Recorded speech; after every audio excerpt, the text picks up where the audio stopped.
ஆன்மீக நண்பர்கள் அனைவருக்கும் அன்பு கலந்த வணக்கங்கள். இன்றைக்கி நாங்கள் ஆன்மீகம் சம்மந்தமான பதிவில் பார்த்தீங்கன்னா, வறுமை நீங்கி செல்வ வளம் பெருக்கணும்னு சொன்னால் சந்திர பகவானை எப்படி வழிபாடு செய்கிறதுன்னு சொல்லி பார்க்கலாம் வாங்க. அமாவாசை முடிந்து 3வது நாள் பார்த்தீங்கன்னா, சந்திர தரிசனம் என்பது வழிபாட்டில் மிகவும் முக்கியமானதாக இருக்கிறது. காரணம் பார்த்தீங்கன்னா, இந்த பிறை நிலவு சிவபெருமானின் தலையில் இடம் பெற்றிருப்பதால் தான் இந்த பிறை நிலவை பார்த்தால் ஈசனை பார்த்ததாகத்தான் அன்றைய தினம் பார்த்தீங்கன்னா சந்திர பகவானை வணங்கினால் அந்த ஈசனையே தரிசனம் செய்த ஒரு புண்ணியம் நமக்கு கிடைக்கும். 3வது பிறை தரிசனம் சூரியனும் சந்திரனும் ஒரே ராசியில இணைவது அமாவாசை திதியாக இருக்கிறது.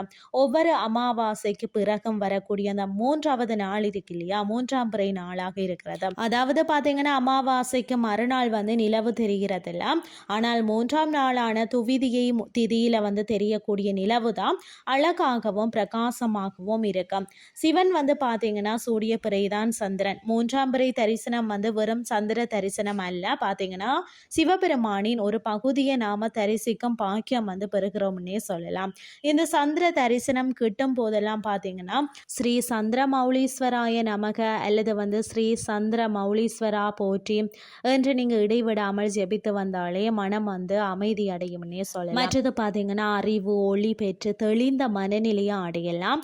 தொடர்ந்து 3ஆம் பிறை தரிசனம் கண்டு வந்தாலே எந்த நிலையிலேயுமே மனவியாதிகளே வராது. மற்றது பார்த்தீங்கன்னா செல்வ வளம் பெருக்கும், தேவைகள் யாவும் பூர்த்தியாகும். இப்போ வாங்க சந்திரனை வணங்கக்கூடிய முறையை பற்றி பார்க்கலாம்.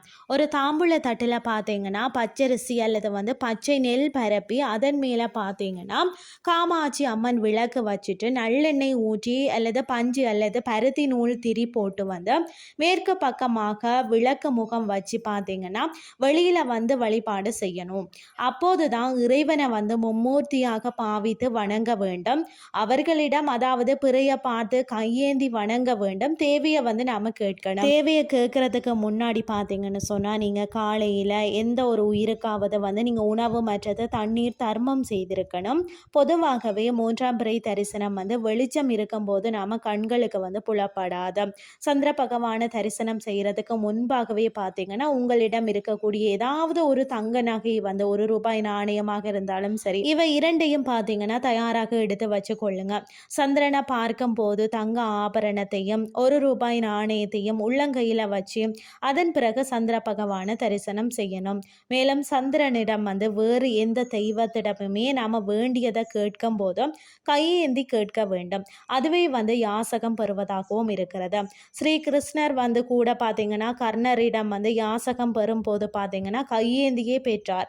சிவபெருமான் கூட அனுதினமும் அவரவர் செய்து வைத்துள்ள தர்மத்தை பார்த்தீங்கன்னா பிச்சையாக வாங்கி அதன் பலனை அவர்களுக்கு பிச்சை இடுவாருன்னே சொல்லலாம். இதனால் தான் அடி பணிந்து முழு மனதோடு வணங்கணும்னு சொல்றது. இப்படி வணங்கி முடிச்சதுக்கு பிறகு அந்த தீபத்தை ஒரு முறை சுற்றி வடக்கு நோக்கி விழுந்து வணங்கணும். பிறகு சிறிது தண்ணீர் எடுத்து பூமியில விட்டு தீபத்தை அணியாமல் நடு வீட்டில் கொண்டு வச்சுட்டு நீங்க வணங்கணும்.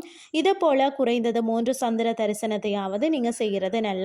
3ஆம் பிறை வணங்குவதால் ஏற்படும் நன்மைகளை பார்த்தீங்கன்னா மன கஷ்டங்கள் வருத்தங்கள் நீங்கி பேரானந்தத்தையும் மன அமைதியையும் தரும். மற்றது பார்த்தீங்கன்னா 3ஆம் நாள்ல சந்திர தரிசனம் காண்பவர்களுக்கு ஞாபக சக்தி அதிகரிக்குமாம், கண் பார்வை தெளிவாகுமா, மனதிற்கு காரணமான சந்திர பகவானை பார்த்தீங்கன்னு சொன்னா வணங்குறதால் தான் தெளிவான மனநிலையையும் அடையலாம். மற்றது பார்த்தீங்கன்னா 3ஆம் பிறை தரிசனம் முற்பிறவி பாவங்களை போக்குமாம், வீட்டில் வறுமை நீங்கி செல்வ வளம் பெருகும், தேவைகள் யாவும் பூர்த்தியாகுமா. இன்றைய ஆன்மீகம் சார்ந்த பதிவு உங்களுக்கு பிரயோசனமாக அமைஞ்சிருக்கும்னு சொல்லி நானும் நம்புறேன். இதே மாதிரி இன்னும் மற்றும் ஒரு ஆன்மீகம் சார்ந்த பதிவோடு உங்களை சந்திக்கிறேன். நன்றி.